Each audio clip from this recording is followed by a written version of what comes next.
So, this is my video to everybody about physical therapy in my nursing home nightmare in Nassau County, New York, the facility that I'm in.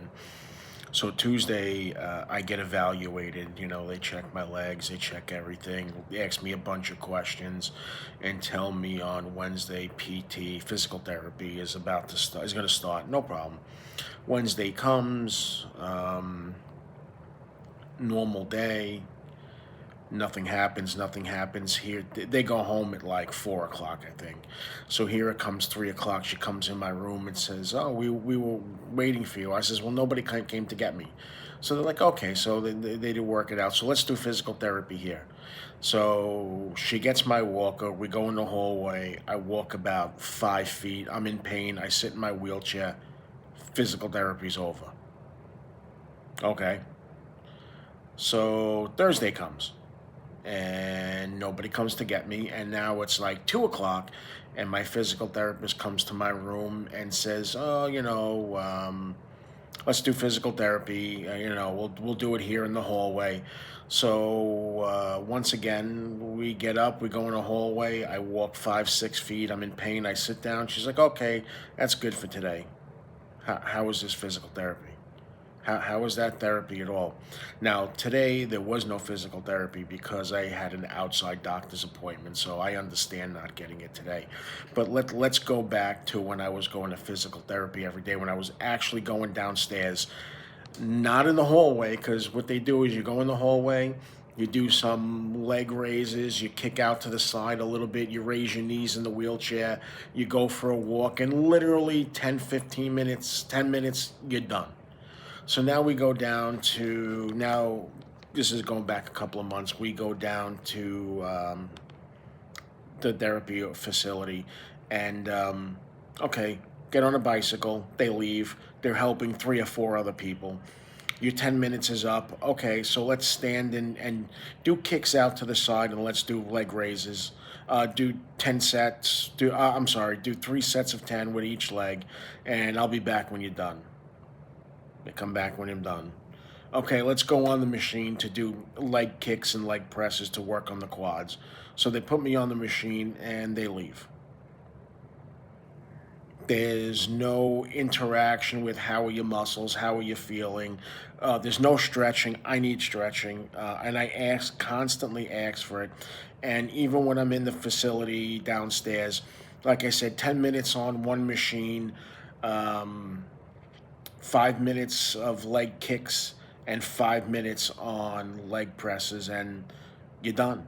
There's no, they judge, and here's the horrible part, they judge how good you're doing by how far you can walk with a walker, which is very deceiving because in real life, you got to go up and down curbs. You got cracks. You got divots in the road. You got cracks in the sidewalk. You got to step over something to get into the shower in your apartment, your house, whatever. They don't address real life. And the other shame of it was they have stairs to see if you can go up and down stairs.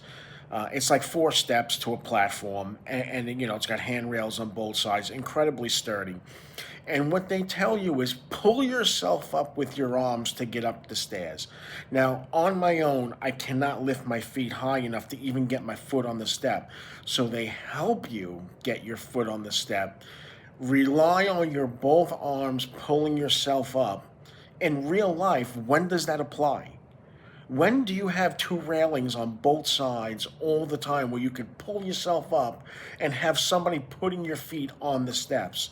Then they report that to the insurance company that you can do stairs. And you're in the hallway, you walk, or in the PT, physical therapy, or you're in the hallway, and you walk 5, 6 feet, and next thing you know, the insurance company says, "Well, you can walk 20 feet so you can leave." I walked 5 feet. So be active on what they're reporting. Ask, what are you reporting to the insurance company that I can walk? If they want you to go upstairs like normal. Don't pull yourself up with your upper body. Put your feet, if your legs are strong enough to push yourself up, fine, you go up the stairs. Be adamant. When I walk now, I say to her, "What was that? 5 feet? What was that? 6 feet?" And I know because that way they don't lie to the insurance companies. And the fact of the matter is, you're only with your physical therapist 5 minutes out of the 20, and they call it PT.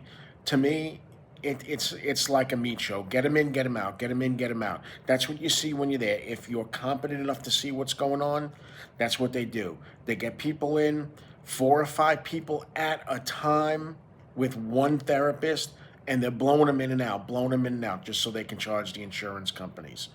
I've been to PT on the outside. I had a laminectomy on all the L's. I went to PT on the outside. 40 minutes, you get great attention. They measure you, they measure your level of pain, they measure your level of movements, the level you can bend in this nursing home. And I don't know if it's like this for all of them, but it's horrible. So for you people watching your family, pay attention to the physical therapy, because without that, you don't get out of here. Without that, you do not leave these places. If physical therapy is done right and you get better, you can go to a different facility with less care. You can do more for yourself, but they don't want you to because they want to keep you here because that's how they make money. So, people, be careful about how your family is treated in PT. Ask them, ask the therapists, ask the social workers how long, and make sure you communicate with the insurance companies about what they're reporting. Um, and just keep, like everything else, keep an eye on it because it's horrible what they do, especially here. Um, Once again, like I ask you guys all the time, the more likes we get, the more people get to see this, and the more the message gets out there. So, like it and share it. We appreciate that very much. Thank you.